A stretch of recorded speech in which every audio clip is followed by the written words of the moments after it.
Narinig nyo na ba ang salitang USPH dito sa barko? Para po sa kalaman ng lahat mga kamarino, ito ang isa sa pinaka-kinakatakutan at pinaka-pinaghahandaan ng lahat ng mga crew. Alam nyo kung bakit? Kasi dito nakasalalay kung pasado ba tayo sa health at sanitation standards ng Amerika.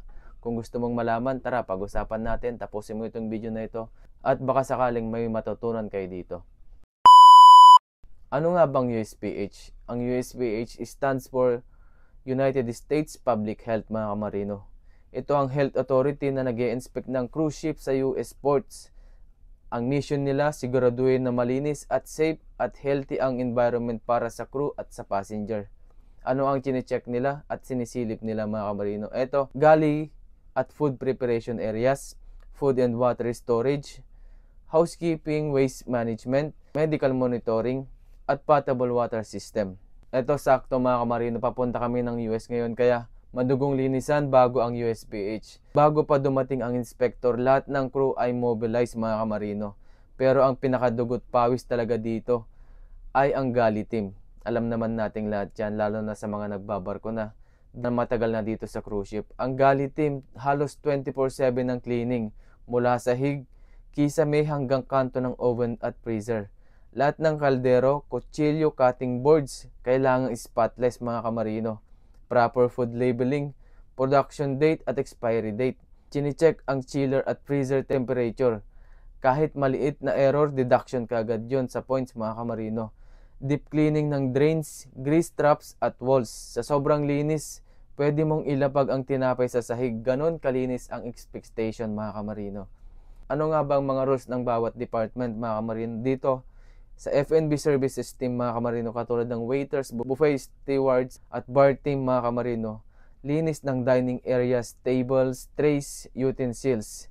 Sa buffet line naman mga kamarino, dapat hot food must be hot at cold food must be cold mga kamarino. Gloves at proper handling, bawal ang bare hands pero depende ito sa trabaho natin.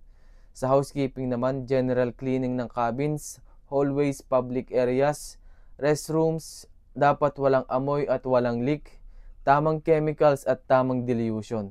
Sa engine at technical team naman mga kamarino, daily check ng potable water system, chlorine at temperature, maintenance ng dishwashing machines at laundry machines, safe disposal ng wastewater.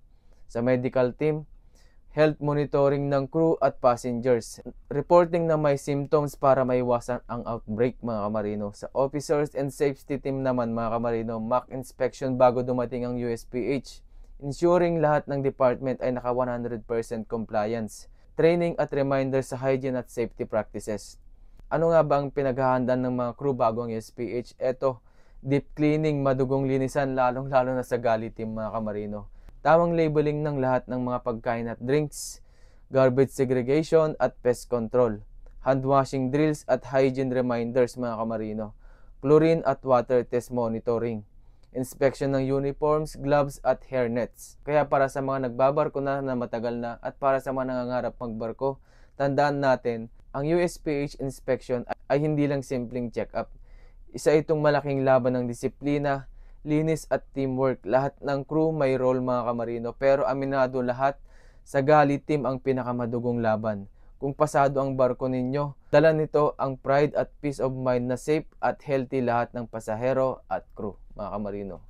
Kaya kung nakaabot ka sa part na ito, pa-share na rin ako, pa-like and pa-follow ako. Kamarino Vlog, God bless and good luck po sa ating lahat.